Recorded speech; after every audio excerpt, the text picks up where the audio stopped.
Expectations can be poisonous. They are a rabbit hole of exponentially increasing desire. The longer something takes to create, the more expectations will build until it spirals into something nobody has any control over.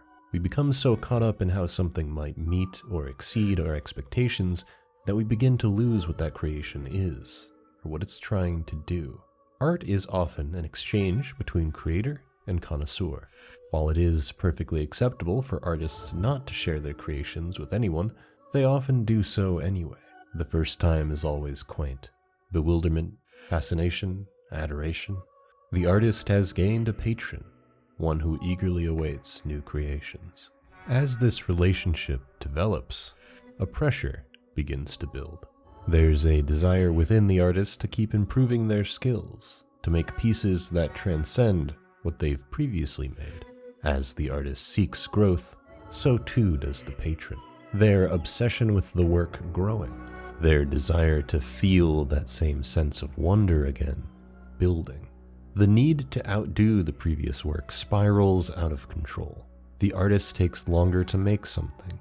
They stress about the smallest details.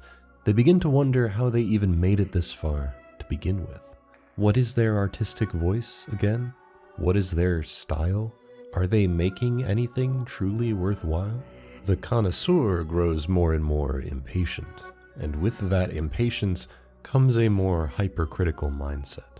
They study every little blemish, eager to inform them that this piece is not as spectacular as the last, as their expectations grow into something no one could possibly meet. Maybe the artist isn't even interested in meeting those expectations anymore. Maybe they want to do something different. Maybe they're at odds with what they want to achieve, but the patron doesn't care. They want what they want. They want the piece they dreamed up in their head, and if they don't get it, they're going to be very disappointed. This cycle continues and continues and continues until something finally snaps.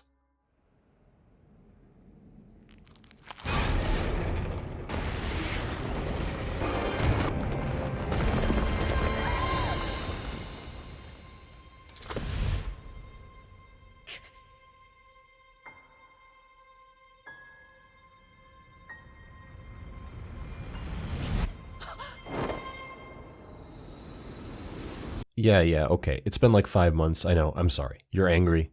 I understand. But do you know what you should be more angry about? The fact that your info is floating around out there on the internet and you can't do anything about it. It's likely that several data companies have your full name, email, home address, phone number, and perhaps even have access to your social security number. And you wouldn't even know. Luckily, today's sponsor, KingK, is built specifically to help with this. I think in the internet age, we give out our personal information like candy. You need it to sign up for any service under the sun, and I think we sometimes get a little lax with that information. Odds are we've given it out when accidentally signing up for a newsletter or something. All it takes is one bad slip up and your info is out there to be taken advantage of. Lately, I've been getting more spam emails, spam calls, and even spam texts, which are engineered to look like automated postal messages. It's real dire. Using KingK is really easy. By clicking the link below, you'll be able to create your KingK account, say whose personal data needs to be scrubbed from the web, and grant them the right to work on your behalf. With those quick and easy steps, KingK will go to work and give you updates on their progress. These updates get as specific as you want them, with a detailed view that tells you which websites they've sent deletion requests to, how likely they are to comply, how long it might take, etc. You can provide more information if you want the requests to be even more thorough, and you might just be surprised by how many websites are holding on to your info. If you'd like to sign up for KingK, use my link in the description and on screen, using the code KingK to get an exclusive 60% off the annual plan. Again, use my link and the code KingK to get an exclusive 60% off the annual plan. The time to take control of your info was yesterday, but today will do fine as well. Tears of the Kingdom is iterative, in a very literal sense of the word. What the Zelda team wanted to do was find a way to recapture Breath of the Wild's magic. They wanted to emulate the erasure of their memories, to somehow replicate their first time playing Breath of the Wild. A tough ask. How then do you recycle Hyrule to take what it was in Breath of the Wild and repurpose it for what Tears of the Kingdom hopes to accomplish? You change the way players interact with it. All of the old abilities are gone, and in their place, a set of new abilities that require you to view progression in a fundamentally different way. Breath of the Wild's tools were multi-purpose, but they clearly had conceptual limits.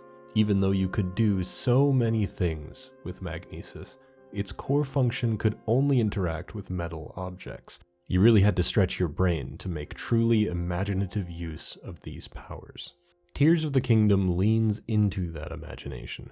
You can now move any object, regardless of its properties, and diffuse said object to another object. You can build your own bridges and ladders out of whatever happens to be lying around. The introduction of objects that can shoot fire or lasers means you can build death traps for combat. The introduction of wheels and wings means you can build cars and planes. Combining both will net you a weapon of mass destruction. In Breath of the Wild, moving from place to place had a certain charm to it. You weren't yet familiar with the world, so each step you took was a new discovery. If you go into Tears of the Kingdom having played Breath of the Wild first, that sense of geographical discovery is mostly absent. Therefore, the act of travel itself had to be made more interesting. The ways in which you can move about the world are truly limitless. You could make a car, a bike, a mech, a plane, a hover bike, a hovercraft, a monster truck, a rocket, a catapult. There was a point in time where being given a literal motorcycle was perhaps the craziest thing the Zelda team had ever done. That time has passed. Your limit is simply your own creativity, and that was one of the most exciting revelations I had stepping into Hyrule again. You take the same approach you took in Breath of the Wild, solving various types of puzzles, but this time your toolbox has quadrupled in size. Ultra Hand might be the king of this versatility, but the other abilities serve the same function. Fuse lets you attach any object to your blade, shield, or bow. This removes any of the remaining limiters on Breath of the Wild's combat. You can attach bombs to your shield, which will propel you into the air after performing a shield jump, while also blowing up anyone in the radius of that shield jump. Attaching objects with elemental properties to your weapons will turn them into makeshift wands. Attaching a spring to your shield will let you auto-parry attacks, and also give you a big boost off of a shield jump. I am simply too weak to list all of the ways in which these fused objects interact both inside and outside of combat. One of the coolest aspects of Tears of the Kingdom was discovering just how many different interactions there were. I was exchanging information with friends and watching Twitter clips, which taught me so many things I didn't know before. Previous objects I wrote off as useless would almost always have some hidden function you could unlock via the fuse ability. Giving almost every item a hidden function like this also meant that I was incredibly cognizant of the items I was picking up. In addition to the items enemies would drop in the original game, every enemy now has a special set of materials which have attack power when fused to a weapon, meaning that you get to make your own powerful weapons out of what you find during your adventure. These two abilities add more on their own than all 4 abilities in Breath of the Wild combined, and there are still 2 more. Recall has the same effect as Stasis, letting you stop objects in their tracks, but it has the additional effect of making them reverse their trajectory. You do lose out on the ability to move objects long distances during the Stasis time stop, but you gain the ability to create makeshift elevators in pretty much the same way with a far greater degree of control. Bombs are now their own item, which are plentiful in caves and the depths. Thanks to the fuse ability, you can even still make the old elemental arrow types that are now absent. Cryonis has been replaced by Ascend, which allows you to move through any ceiling, making cave exploration much less clunky while also giving you an alternative to mountain climbing. Even though Cryonis is gone, you can still throw objects with ice properties into bodies of water to create ice platforms, which in essence means that its utility still exists. I'd even say it's more useful than Cryonis ever was, since you're able to use these blocks of ice with your other abilities to create something new. That block of ice could be fused to your shield to give you less friction when shield surfing. You could attach a fan to it with Ultra Hand to create a makeshift boat. These abilities simply fit the mold of what open-air Zelda is trying to be so much better than the runes in Breath of the Wild, which were abilities I already loved and thought were perfect at the time. Instead of chopping down a tree conveniently placed next to a ravine and using it as a makeshift bridge, you can now cut down several of those trees, attach them, and create your own bridge that is also a ladder. Then, you could turn that creation into a raft to cross a river, or turn it into a flying machine to soar the skies. Shrines are constructed almost identically in concept, but the freedom of your core abilities means that they all have multiple solutions baked in. Maybe it would be more accurate to say that they don't all have an intended solution, and I think that was the point. If you move an object into the air with Ultra Hand, let it fall, and then use Recall on it, you've created a makeshift elevator. The time stop effect of Recall will also allow you to use Ascend for similar shenanigans. You aren't allowed to bring your Zonai devices out while inside a shrine, but if you happen to have a rocket already attached to your shield, you get free height, which can be used to break many of the puzzles. Breath of the Wild had stuff like this, but much of it was done with speedrunning exploits like wind bombing, which were pretty difficult tricks to perform. Here, that step is removed entirely, made much more accessible and central to your puzzle solving. You are encouraged to cheat, since a correct solution doesn't necessarily exist. You are asked to simply find your solution and find satisfaction in that discovery. For this to work, these cheats are never explained. You won't really know that bombs can activate orange switches until you try it out or learn from someone else. Even if you know that you can do this, you might still want to solve it a different way. As I mentioned in my Breath of the Wild video, these games are all about your moment-to-moment decision-making and the enjoyment derived therein. Should you decide cheating isn't fun, it's very possible to avoid doing it. I, for one, like having fun, so I would cheat at every single opportunity. It was incredible. I'd say that more often than not, there are several different ways to solve any given shrine. Their design ethos feels much stronger overall. There may be more blessing shrines, but that's also because more of them have puzzles in the overworld. It might be that you have to find the shrine in a cave, or move a crystal, or fight a boss. Tests of strength are gone, and in their place, a set of challenges modeled after Eventide Island and the Master Sword challenges. Your abilities are tailor-made for these, as there are so many different ways you can defeat all of the enemies. It doesn't usually feel like there are filler shrines, despite there being more of them. Even if sometimes the challenges you complete are similar, I appreciate that you're almost always doing something different. Koroks see a similar glow-up, with new puzzles to solve that revolve around the physics system to an even greater degree. A greater understanding of the system is occasionally necessary when building. While you're creating a vehicle, you need to keep in mind how it would operate on land or in the air. If your creation has too much weight on one side, it will tip over. If your object is too heavy, you won't be able to lift it off of the ground. This adds an extra spice to your creativity, and Nintendo have even cleverly crafted puzzles which require mastery of this knowledge. One of the new Korok puzzles requires that you pull a cork out of a plug. This can be as simple as attaching a rock and throwing it off of a cliff, but one of them in particular was situated in such a way where it was difficult to figure out what I had to do, until I realized I can just tow it. So I made a giant towing device and pulled the cork out. In retrospect, I probably could have just attached a rocket to it and called it a day, but that doesn't diminish the eureka moment I had solving this puzzle. It's a paradigm shift. Nothing is correct and nothing is wrong. A logical extension of the way in which players naturally solved the original. Aonuma and Fujibayashi were hoping that this creativity would be enough of a twist that this return trip to Hyrule would be meaningful.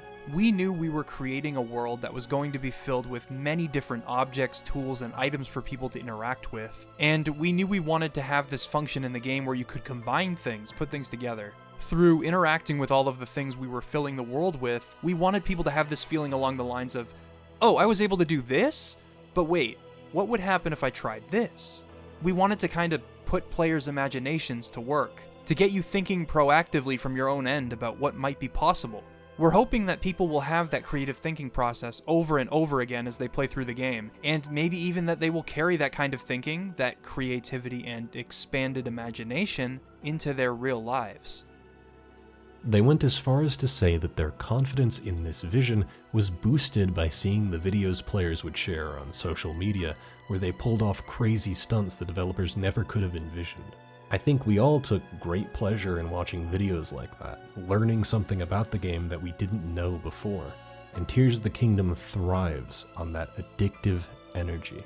I might not always make creative use out of Ultra Hand. I have my moments. I made some wacky stuff in my time with the game, but I know that my will to enact my wilder dreams is not as strong as those who built elaborate death traps to torture Koroks.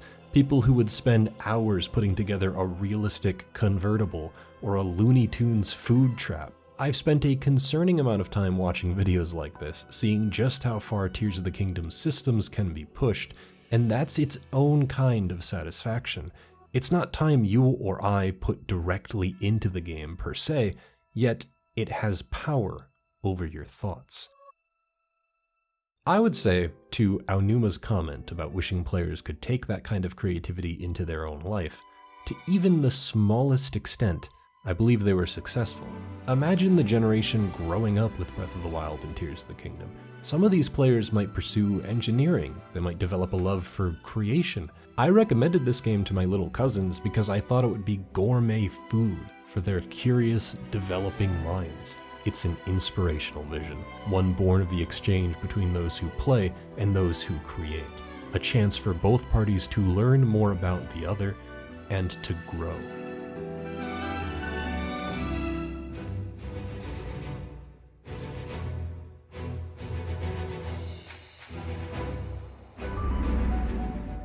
The same Hyrule is, of course, not the same Hyrule. That would be reductive. A great deal of time has passed, and with it, the world has seen myriad changes. No matter where you end up, there is something new to experience. Death Mountain's magma pools have disappeared, and in their place, several mining operations in the caves have sprung forth. You cannot enter this area with the same preparations you had for Breath of the Wild. Being set ablaze isn't much of a worry until you set foot in the caves, which are hotter than the surface. The Gerudo Desert is obscured by a sandstorm, with undead monstrosities lying in wait. Your concern is no longer the sweltering heat of the sun, nor the chilling cold of the moon. It is the fear of what might lie beyond the sands. The ringed monuments that fell onto Kakariko Village lend it an air of mystery, with many scholars visiting the settlement to learn more about where these structures came from. No matter where you decide to go, there is a twist on your expectations. It is a remix of what we saw in Breath of the Wild. It is possible to play Tears of the Kingdom without playing its predecessor, and derive enjoyment from it. Of that much, I am relatively certain. I cannot test this hypothesis, but the all-knowing sector of my brain knows this to be true. However, in many ways, I feel like the full experience can only be achieved by those who are familiar with the original. Every single area of note has something in it meant to play off of players' expectations. It might not necessarily be a subversion. When you visit Terrytown, it is largely to catch up with its citizens and see what they're up to. Hudson has a daughter. It's very cute. There are more people, more houses. It's gratifying to watch Hudson bond with his daughter before she's taken to Gerudo Town per their custom, especially because you know that you're responsible for Terrytown's existence in the first place. This is more or less what players expected to return to. The Lost Woods, meanwhile, have been corrupted by Ganondorf's influence. You cannot enter it via the means you used in Breath of the Wild. It is an impenetrable fortress of poison, one you have to ascend up to through the depths below. You're greeted by Koroks that have seemingly been robbed of their sentience as they stare into the void for what seems like an eternity. Thoughtless, motionless. This location has lost its playful energy, replaced by an ominous miasma. This is another way in which the devs have acknowledged that their players know this world that they've created. Some of them know it intimately, and so they seem to have delighted in remixing this Hyrule to play with those expectations. One of the first things I did was wander off to Gerudo Desert. I did not expect to encounter Gibdo there, nor did I expect to have to fight them in an environment that blinded me. This was quite an unnerving experience, as I still only had a few hearts, which proved to be my undoing at several points. Trying to get above the sandstorm to feel my way through it was extremely satisfying. As you wander this remixed Hyrule, you'll be asking yourself a bunch of new questions. I wonder what's waiting for me on top of the dueling peaks. I wonder where the great fairies have run off to. I wonder what'll happen at Eventide Island. Eventually, I found myself eager to visit all of the locations I'd become so familiar with in my many hours with Breath of the Wild, and very rarely was I disappointed with what I ended up finding. It is pretty impressive to be able to pick a spot on the map, go there, and find something different. There's a Gleeok chilling on the bridge to Lake Hylia. There's also one in the Colosseum, just in case you were too comfortable fighting Lynels. Of course, maybe you want to go see what's going on at the Great Plateau, now that it isn't your starting area. I think caves and side adventures are a big reason this never grows stale. Caves offer an alternative to shrines that focus more on spelunking. It's where you'll find Horriblins, like-likes, and other nasties. Shrines are great, but it is nice to have an equivalent that isn't so exclusively focused on puzzle solving, and adds a lot of physical dimension to most areas. Some of these cave networks lead you to underground ruins with unique rewards. One of them, the Underground Royal Passage, is built into the lore. It was an ancient tunnel system the royal family would use to escape the castle when disasters struck. And it is the longest cave in the game. It stretches from where Hyrule Castle used to be all the way to Lookout Landing, and holds a full set of armor. It didn't matter where I was. Finding a cave opening filled me with excitement every single time, even if sometimes what awaited me was a relatively simple distraction. Tears of the Kingdom has a ROM hack-esque energy, which is not meant to be taken as a dig. I couldn't rely on the knowledge I had accumulated about Breath of the Wild. I couldn't go to my usual spot and find the climbing gear or the barbarian set. Rediscovering them was always a joy, and I think it's really cool that it's also given previously Amiibo exclusive gear a more natural place within the world. I didn't use any of Breath of the Wild's Amiibo gear, so I got to delight in glee when I found the Big Goron sword for the first time. There are new armor sets mixed in which can bypass rain while climbing, negate fall damage, increase air traction, and so much more. They're usually tied to beefy side objectives as well, making them fairly worthwhile rewards. You have much more of a reason this time to visit all of the stables when your reward is the frog suit. There's a Yiga set you can obtain which lets you disguise yourself as one of them, become a Blade Master, enter their hideout, and learn their exclusive Earthshaker move. It kinda sucks, but also, it's really cool. Adding more stuff like this just makes any given playthrough more adaptable to challenge runs, and I think there was an intentionality to that. I don't think it's merely a coincidence that the paraglider is no longer a mandatory item. Zelda has always had challenge run potential. The fabled 3-heart run was the ultimate test of skill, and Breath of the Wild allowed for many more challenges like this. Tears of the Kingdom goes even further, giving everyone full control over how difficult they want their playthrough to be.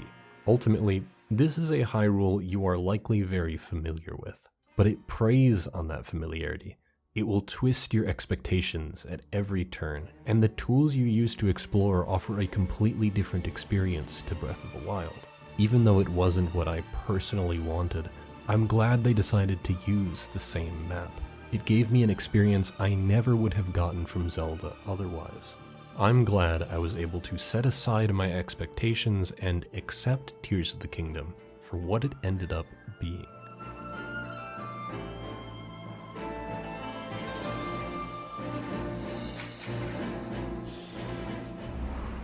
Minecraft is a game that used to have no ending. You would spawn into a new world, chop down some trees, find shelter, and dig down in search of diamonds. The loop was simple. The easy materials would only net you brittle tools.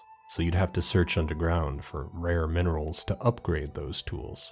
It was a randomly generated world, which meant it was more about your search for those materials than it was soaking in your environment. Though, you could still do that if you wanted. Clearly, the act of finding these materials was strong enough to keep players moving through these dark corridors. Minecraft has since seen many updates, most of which I have no familiarity with. I am what you would call a Minecraft boomer. I had one of the earliest iterations of the game's beta, and I played it all the time. All I would do is build houses and search for diamonds, and somehow, this was enough for me. When I boot up Minecraft these days, my senses are assaulted. All of this new stuff confuses me. I still don't know what many of these things are. When my little cousins beg me to play with them, I feel like they have transcended my once intimate knowledge of what the game even is. What I prefer to still do is generate a world and search for precious diamonds. In Tears of the Kingdom, I really enjoy searching for diamonds. 2 new areas have been added to the old map, one in the sky and one down below. Your reason for visiting these biomes is functionally the same, but the ways in which they interact with the regular map keep them from growing stale. I'll admit, in some ways the sky feels like a bit of a letdown. While I try not to go into games with too many preconceived notions, a great deal of the game's marketing centered around the Sky Islands, so I was expecting more from them than we ultimately got. There's 1 chain of islands per major area, and too many of them revolve around a variation on the Shrine Crystal puzzle. It was fun to get these to their destinations, but they're all pretty similar in layout. You always know what you're going to get. It's simply down to how creative you'll be while solving it. No matter how rote, these Sky Islands almost always have something useful on them to make the journey feel worthwhile. Simply being so high up gives you a much broader view of the surface. It's much easier to access landmarks of interest or scout out nearby shrines. Almost every island has a hidden chest on it, which will contain a treasure map that leads to the depths. You'll be able to pick up items that will prepare you for your eventual trek down there. Fairies for security, and Sundelions to combat the gloom. You spend a lot of time above ground building up your arsenal. You'll get powerful Zonai weaponry in the sky, plus a ton of powerful cooking materials. You'll find armor pieces on the surface, which can be upgraded at the Great Fairies. All of this to prepare for the depths. In some ways, it shares some weaknesses with the sky. Many of its locations are copy-pasted structures, with each of them giving you more or less the same experience. However, it has a bit of a twist. It is pitch black. You need to light your way through the darkness, gradually painting its picture. In the meantime, though, you're left with a seemingly endless void. A dark world. Gloom is everywhere, ready to reduce your maximum health. Enemies are infused with gloom, meaning every hit they land on you will also reduce your max HP. All of the same dangers of the surface await you, in an area where you can't see 5 feet in front of you and can't rely on temporary hearts like you could in Breath of the Wild. I have spent hours wandering down here. I have spent so much time down here that I would lose the time of day. Even though there aren't many unique landmarks, its relationship to the surface is strong. Exploring requires that you cross-reference your depths map with your surface map. Light routes, which light up huge swaths of the underground, correspond directly with shrine locations on the surface. The implication here is that the light routes are what birthed these shrines. Not only that, there is an inverse relationship with the surface terrain. Mountainous areas of the surface become deep valleys in the depths, while the valleys of the surface become mountains in the depths. Areas with water on the surface become impassable walls in the depths. The various abandoned mining operations you find are directly below surface settlements. There are gigantic, terrifying statues directly below all of the surface goddess statues. I felt like a cartographer down here, planning my next route carefully, studying the surface to figure out what awaited me in the darkness. Bombs and muddle buds were useful to pick up along the way, and the treasure chests with items referencing past Zelda games were cute, but the real draw for me was collecting Zonite. Zonite is primarily used to increase your maximum Zonai gauge. This is a gauge that's depleted when you use zonai devices, including ones you create yourself. The more zonai devices you attach to something, the faster it will deplete your gauge. It takes a lot of zonite to upgrade this gauge, so you'll be down here for a very long time looking for ore. Luckily, almost everything you do down here gives you zonite as a reward, meaning you're pretty much always collecting a ton of it.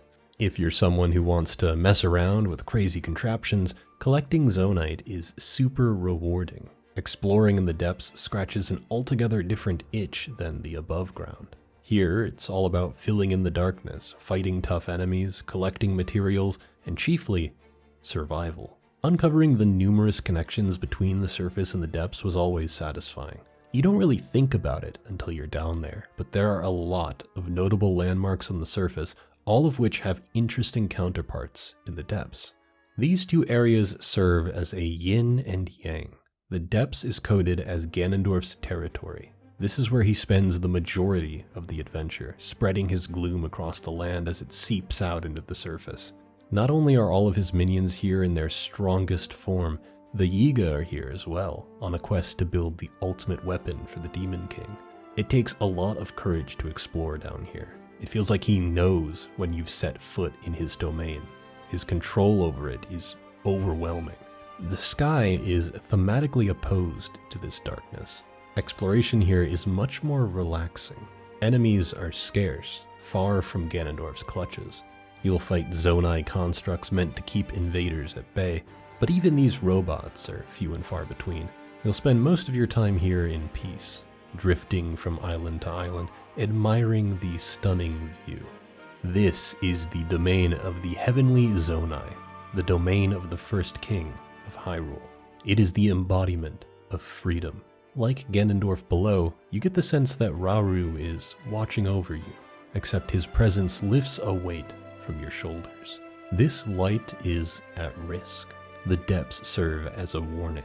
It is already an inversion of the surface world. It represents what that world will become should Ganondorf take the throne. His is a domain of power and greed. He will strip Hyrule of its resources, poison the earth, and corrupt its people.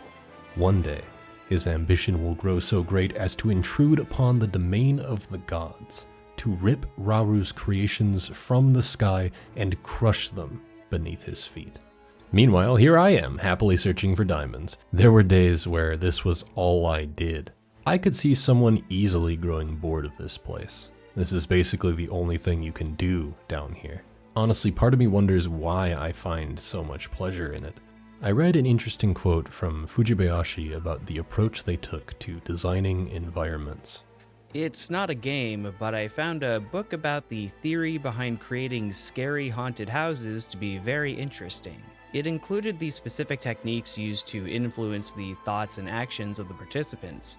For games, this would be the players, and cause them to feel scared or excited. I was surprised because those techniques were really similar to how we create Zelda games. Tears of the Kingdom includes the depths, where the players feel the excitement as they explore an unknown space, as well as the sky, where players can enjoy pleasant gliding, exhilarating action, and beautiful views. This is not the same as surprising people in a haunted house, but the experiences are created using similar methodology. I would love for players to try out these experiences in the depths and the sky. Once I saw a huge shadow envelop the ground beneath me. I looked into the sky and saw a dimly lit thing flying around. It was enormous. I had scarcely seen anything that big. I actually felt my heart skip a beat. It turned out to just be Colgera hanging out after I defeated him in the Wind Temple. It scared the living shit out of me. I will never forget that moment. I will never forget the first time I dropped into the depths. It was the hole below Hyrule Castle, because of course I wanted to see what was down there. Who wouldn't? It also made my heart skip a beat, as I fell for a very, very long time. I wandered into a crevice and got destroyed by a pack of Horriblins. It was awesome. It's about the feeling that these moments instilled in me. One might look at these areas and determine there's nothing of substance to do. I would counter by saying that there's a veritable goldmine of things to feel. In retrospect, this is probably the reason I love Twilight Princess so much, why I love spending time in Super Mario Sunshine's Isle Delfino, and why I would spend hours playing Minecraft. It was never about the diamonds. It was never about the Zonite. It was about striking the fear of the unknown into me.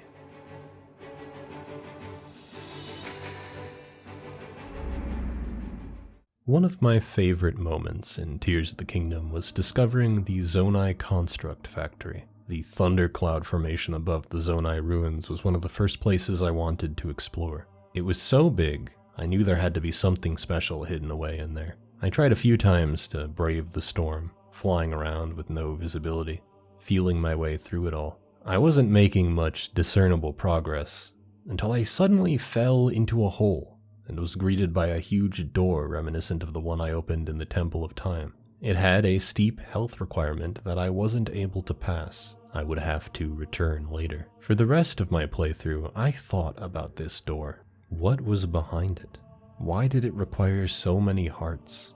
Would this lead me to fixing my Master Sword? I couldn't stop wondering. Once I had a sufficient amount of hearts, I teleported back, opened the door, and discovered the Zonai Construct Ruins, a hidden dungeon. This was one of the biggest things I wanted from open-air Zelda. Discoverable dungeons.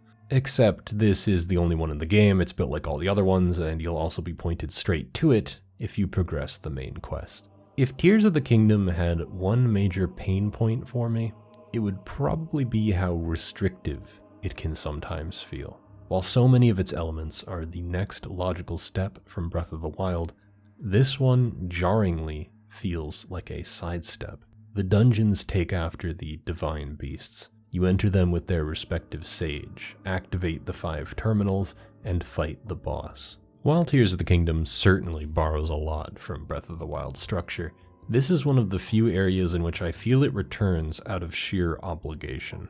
Sure, they all have unique theming now. Unique boss fights, that's all well and good. Colgera's theme blew my socks off. I am listening to it as I write this.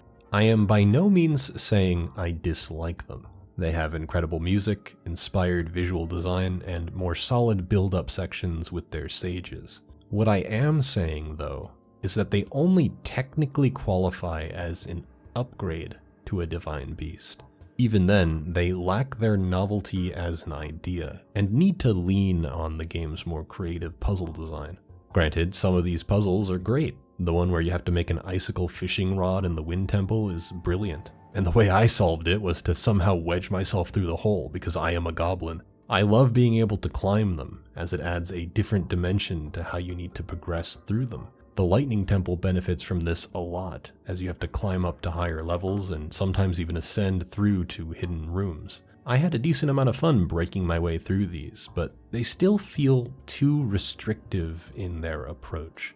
In making a direct sequel to Breath of the Wild, I feel like the only way forward is to push its ideas to their logical extremes, and in many ways it does that. Your new powers emphasize the freedom to create, as do the puzzles you solve with those powers. You're given expansive new spaces to explore with these creations, and despite it following the same shrine and Korok structure, it doesn't register to me as simply more Breath of the Wild. In spirit, yes. In practice, not necessarily. Looking back, the weirdest parts of Breath of the Wild were the lead-ups to the Divine Beasts. Almost all of them felt the same, were short enough as to not even register, and always felt like forced formalities. I remember wandering around that world and being a bit disappointed that I couldn't simply rock up to the beast myself and start exploring it. Tears of the Kingdom felt like the opportunity to let go of this, but it's doubled down instead. The Water Temple sits in the sky at the top of a huge string of islands. Unlike the Divine Beasts, nothing is stopping the player from reaching these dungeons, barring the Lightning Temple. You can drop in, explore, solve all of the puzzles, but if you don't have the Sage with you, you can't actually activate any of the terminals you open. I actually ended up opening the Lightning Temple far before I was supposed to, solving the Triforce Light puzzle behind Gerudo Town. I was left with this puzzling monument that I couldn't interact with no matter how hard I tried. I had basically done this for no reason, since Riju was the only person capable of interacting with this. Unfortunately, I think the team decided they wanted to make the sages more directly involved with Link and build up to a proper climax. There's an event in Hyrule Castle you can only trigger once you've done their 4 dungeons, and they play a more prominent role during the final boss encounter. The inclusion of an area like Lookout Landing as a base of operations contributes to this as well, as you return here far more frequently to reconvene with Purah. I don't know if this works to the strengths of open-air Zelda.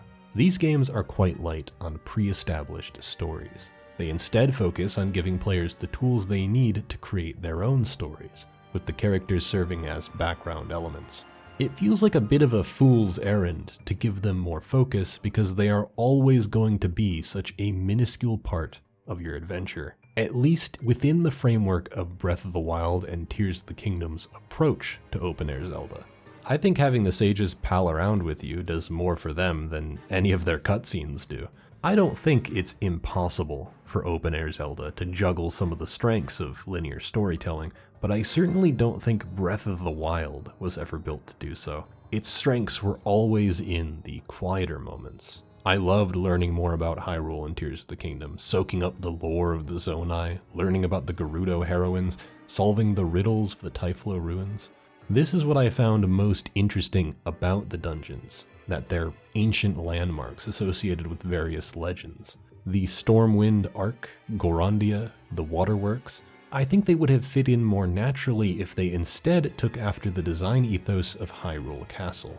Strangely, there aren't any Hyrule Castle equivalents in Tears of the Kingdom. I suppose the depths and cave systems fulfill a similar function, but it is a shame not to have these ancient temples fill that role. Perhaps housing little bits of lore, armor pieces, or other goodies. I don't know what the Zelda team is thinking. Maybe they enjoy making dungeons that progress a main story. Looking in from the outside, it feels to me like they're a bit afraid to step too far outside that mold. They want to give players a path that they can follow if making their own path is too difficult. In doing so, however, I think they begin to undermine the strengths of open-air Zelda as a concept. People are naturally going to gravitate towards what they're interested in. A giant cyclone in the sky will be of interest to a lot of people, I guarantee it. I don't think there was a need to force players to meet Tulin before doing this. Despite placing players onto a path, they don't actually need to follow it.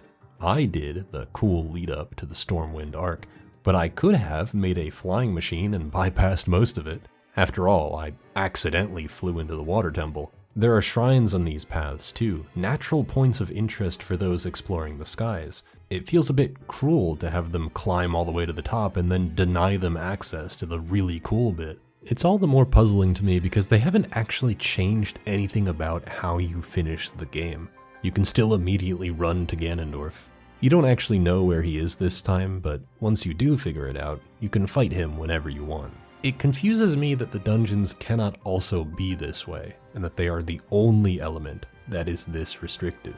Tears of the Kingdom's weakest moments come from the fact that it is too similar to Breath of the Wild. Even though I have a fairly solid grasp on them, its controls are still too arcane in nature. Occasionally, even I'll get a little confused as to which button I need to press in combination with another button. I've had my fair share of menu rabbit holes where I scrolled through my ridiculously huge inventory in search of a specific item. This annoyance hits a critical mass when trying to call upon your sages, as you need to physically walk up to them to activate their abilities.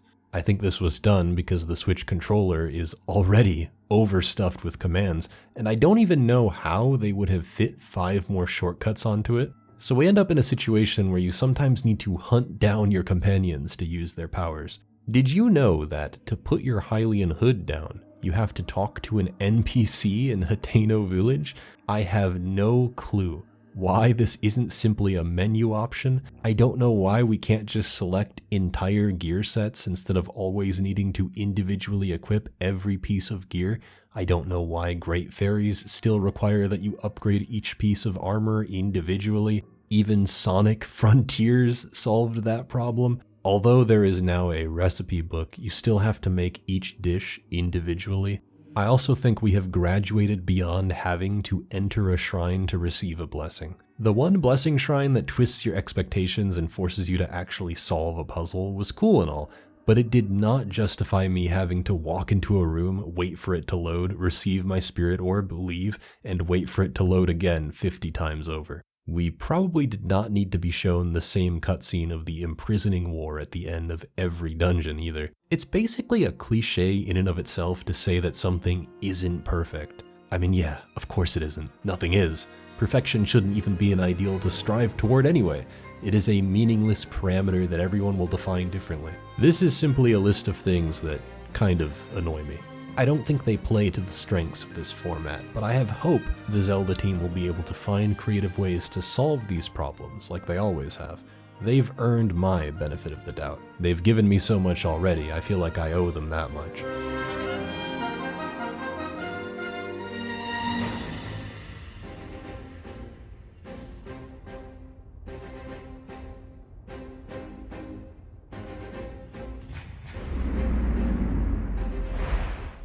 I am not at all surprised that people are not fond of Tears of the Kingdom's storytelling. If you weren't a fan of it in Breath of the Wild, this isn't going to suddenly change your mind. People obviously want something from Zelda that the devs are outspoken about no longer providing. Honestly, I don't even know if what people want was ever in Zelda to begin with. People crave continuity. Aonuma came out and said that all of the Sheikah tech mysteriously disappeared when Calamity Ganon was sealed. It had caused a huge uproar. Clearly, the Zelda team have given up crafting a coherent continuity, something they definitely cared about doing before. Plus, as lame as this response is, it's not like it doesn't make sense. It's just a tad unsatisfying and goes against what someone wanted them to do. The fact of the matter is, even if this is a direct sequel, the team still want the creative license to do whatever they wish with it. That clearly meant that they wanted Zonai tech to be at the forefront, and for Sheikah tech to be absent. I'm not even really sure what this would have done for the game. Had there been some NPC placed there to be like, oh yeah, the Sheikah tech disappeared suddenly, how odd. Because the overwhelming sentiment would be, why did they disappear then? And those questions would keep getting asked until there's a thorough explanation. But like, who cares? I certainly don't. This is the same franchise where Ocarina of Time is supposed to be the imprisoning war, and Twilight Princess somehow takes place in the same Hyrule. None of it has ever really made any sense, and I'd argue that Tears of the Kingdom is still the closest attempt they've ever made at a direct continuation retaining some sense of a coherent continuity. We get to check in with the characters we've met and see how they're getting on. Yunobo founded a mining company, Sidon is engaged and getting ready to become the new king, Pura is following in the footsteps of the Sheikah, recreating their tech in the wake of its clear absence. Every character you might wonder about has been given a new purpose, except for Teba, for some reason. I think they wanted a smaller character model for the sage that you'd most often see flying around with you, but hey, Tulin has really grown on me, so whatever. But see, that's what I mean. Zelda has always been a gameplay-focused series. The reason the earlier 3D games were able to focus on their stories so much was a result of their linear focus and pacing. That kind of approach naturally lent itself to more involved stories, to bridge the gaps between dungeons. But even still, it was always created to enhance whatever gameplay idea they were running with. That has never meant the storytelling has been bad, and I don't think that's the case with Tears of the Kingdom either. I actually think it has a much stronger command on this style of storytelling than Breath of the Wild did, utilizing smaller details to build out the main conflict. Ganondorf, for example, doesn't get a ton of present-day screen time. We see his exploits in the past, and a bit of him at Hyrule Castle before confronting him in his lair. His actions in the present are much less outspoken, as he schemes his way around the world in the form of Puppet Zelda. He is responsible for releasing the dungeon bosses and corrupting the 4 major areas. He even throws his phantom puppets in different corners of the world in an attempt to subdue you. I had a heart attack the first time one of these grabbed me and the world turned a shade of red. He plays a very active role even if he's not always there to talk down to you. That's pretty much always been Ganondorf's style. Back in Ocarina and Twilight Princess, he's down to simply manipulate others to get what he wants. and hang around in his lair for the rest of the game, playing on his piano or sitting on his throne waiting for you. I'd actually say this is my favorite variation on his archetype. Here, he has a visible hatred of the Zonai, jealous of their status and wanting it for himself. During your fight with him, he uses a similar combat style to Link, able to wield all of the same weapon types. He has a badass aura around him at all times. That scene where he shows Link and the sages what he plans to do to Hyrule gave me chills. He is the more powerful version of what Calamity Ganon was. All of his power and more, with a manipulative intelligence to back it up. Calamity Ganon was simply the uncondensed form of his burning hatred over thousands of years, seeping out from below Hyrule Castle, and it was able to wreak that much havoc as an uncontrolled force of nature. Oddly, I feel like a lot of people are trying to evaluate Tears of the Kingdom as its own story, when I think it works better as a part 2. Breath of the Wild laid so much of the foundation for this world and its conflict. At the time, the fight against Calamity Ganon wasn't as epic or as satisfying as I was expecting, but now that Tears of the Kingdom has one-upped it so spectacularly, I look at Calamity Ganon with a new perspective. He was simply the stepping stone to something darker, the midpoint to a larger epic. That may not have been their intention when creating Breath of the Wild, but that just means that what they were able to create with Tears of the Kingdom felt so natural to me that I assumed this was their plan all along. The memories of Breath of the Wild were fine and served their purpose in filling in the blanks of what the player already knew happened. That final memory will always tug at my heartstrings, but at the end of the day, all they really do is paint you a clearer picture of something King Rome already told you about. Tears of the Kingdom uses the same format to set up a mystery with a much less clear answer. I was much more interested in seeking these out because although they take place thousands of years ago, it is the present-day Zelda we end up following, meaning that its events are immediately relevant to us. They serve the purpose of teaching us about the first king of Hyrule, his relationship with the first queen of Hyrule, Ganondorf's rise to power, and the imprisoning war, while also revealing to us the fate of Zelda. Zelda has come a long way as a character. Her confidence was once non-existent. She constantly compared her shortcomings to others. She wasn't able to awaken her powers in time, likely blaming herself for the fall of her kingdom. She's able to trap Calamity Ganon for a time, forced to rely on Link to finish the job. By this time, she had clearly gained confidence in her abilities. In the years following the Calamity, she dedicated herself to rebuilding her fallen kingdom. She built a school in Hateno Village, built monuments to fallen soldiers across the land, and tasked Purah with recreating the lost Sheikah technology. You get the sense that she's quite comfortable leading her kingdom, in the only way she knows how. It helps that Link clearly has her back no matter what, and it's implied that she started living in his house at Hateno Village. A house with only one bed, I might add. The fact that she even goes with Link to investigate Ganondorf at the beginning of the game shows that even though she lives in service of her people, she obviously has her own interests. She's a scholar at heart, geeking out over the murals depicting the imprisoning war, and no doubt delighting in getting to meet these pivotal figures when she travels to the past. We don't get to see as much of her as I would have liked, but it's enough to build her relationship with these legendary figures of the past. Sonia's death affects her as much as it does everyone else, and from that moment on, she is dedicated to stopping Ganondorf. Of course, she knows they won't be successful, as he's been unleashed in the present, and in that moment, she knows that she has done all she can. Link has to pick up her pieces and finish the job. She receives the broken Master Sword from him, holds it in her hands, and performs a forbidden act in one of the game's most powerful moments. That dragon you saw flying around, that was Zelda.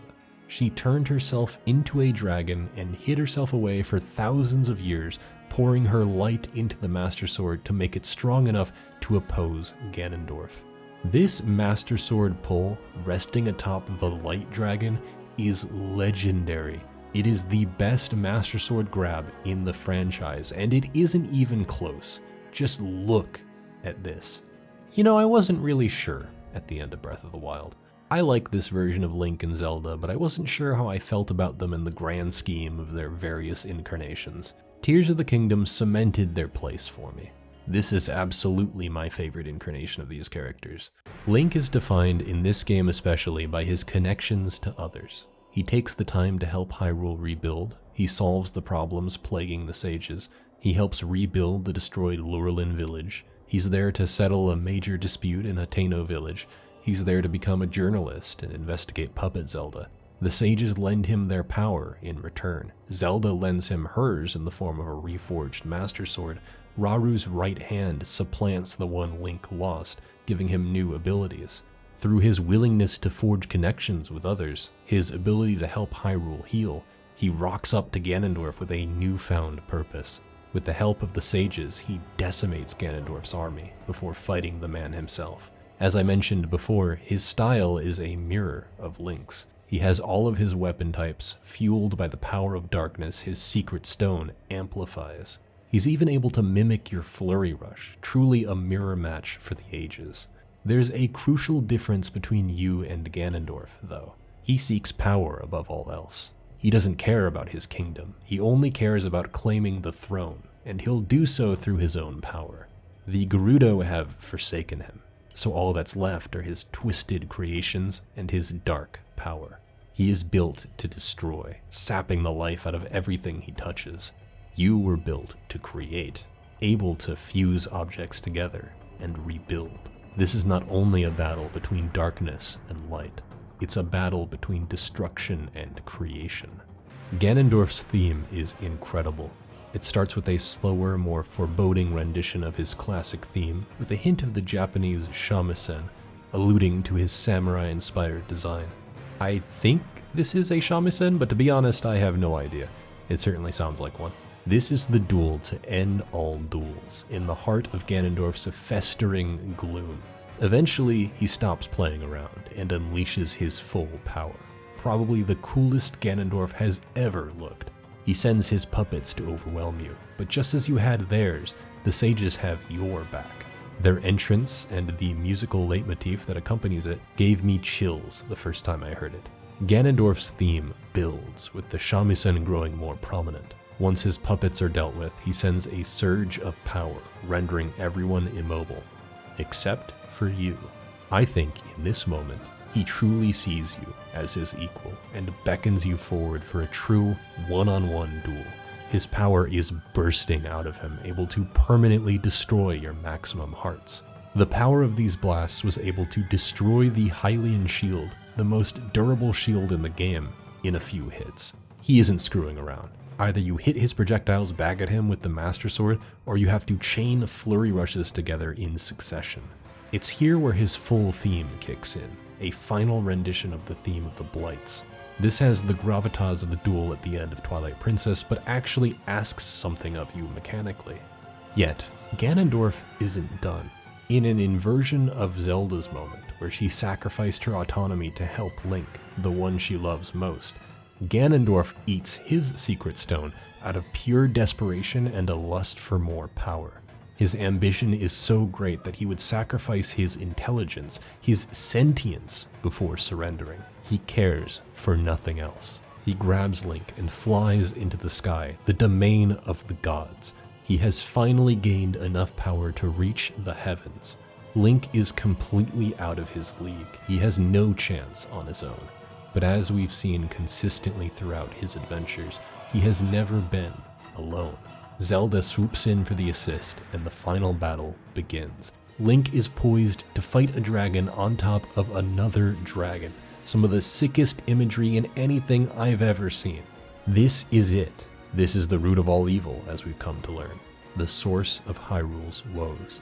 He was responsible for ending Sonia and Raru. He was responsible for the various calamities. He was responsible for killing the champions, the soldiers of Hyrule, and Zelda's father. He was responsible for ending the world, and he's about to try doing that again.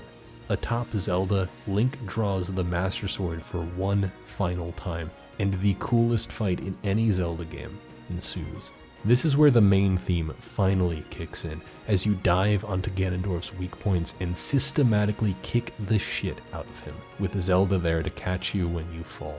Eventually you get him down to his most desperate state, where he summons the Blood Moon to soak in as much power as he possibly can.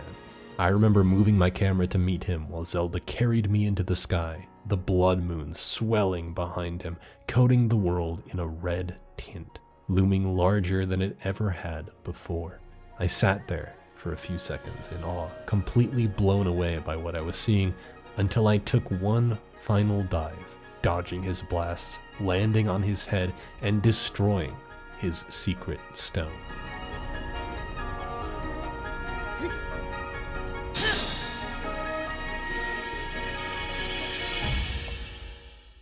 He proceeded to explode in a column of darkness, eradicating him once and for all, as Link greets the rising sun atop a dragon of light.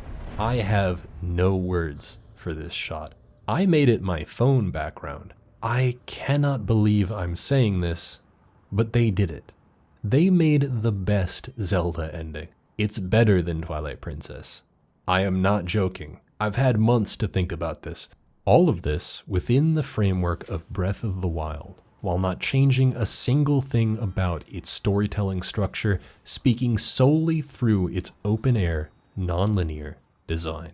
I won't argue that this style of story is perfect. Sometimes I wish we got just a little more time with these characters. Part of me wishes we got to see the memories in order this time. Part of me wishes they elaborated on a few more of Breath of the Wild's mysteries. Yunobo is still one of the worst characters they've ever made, but Zelda stories have never been perfect. I have enjoyed all of them in spite of how simple they are, and this one is no different. Turns out, even when Zelda has changed everything about itself, the magic that made us fall in love with it never truly dies.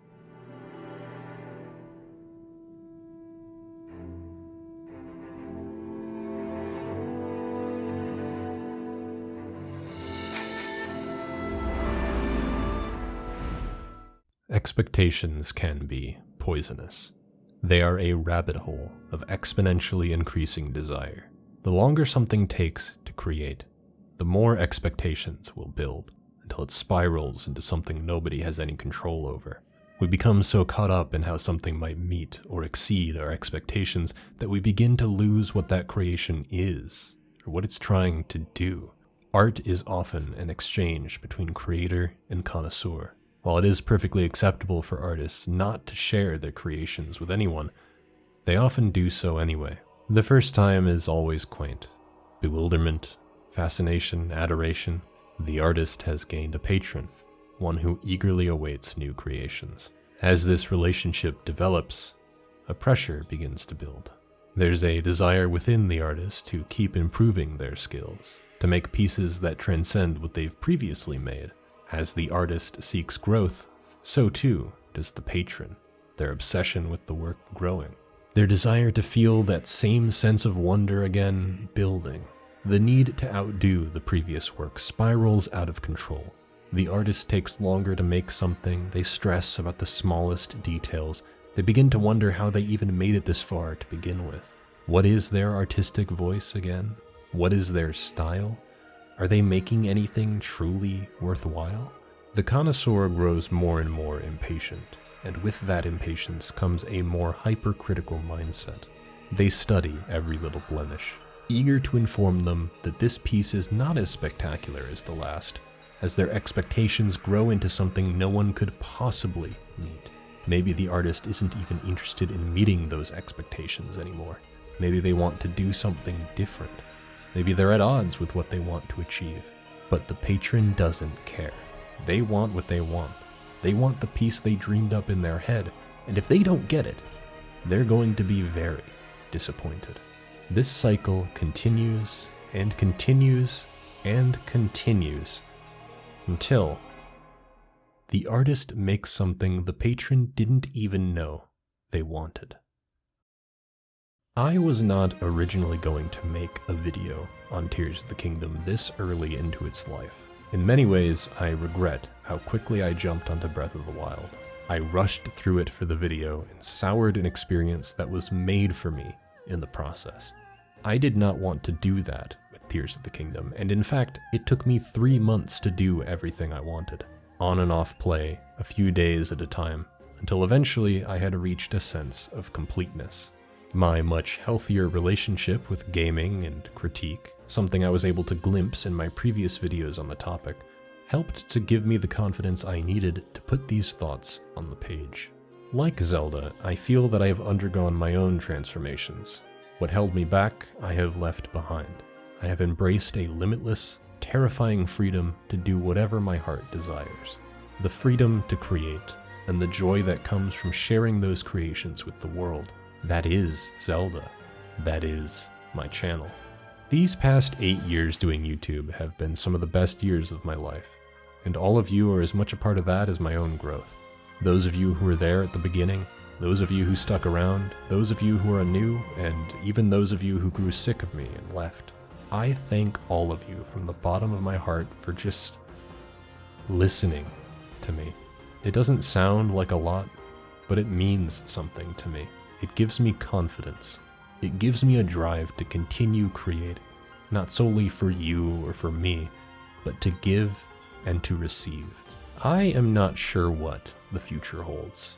I will continue to create, whatever form that takes. Maybe YouTube will crash and burn. Maybe everyone will stop giving me the time of day. Maybe I'll continue to grow. The Legend of Zelda has evolved. Its stories have transferred from their hands to ours.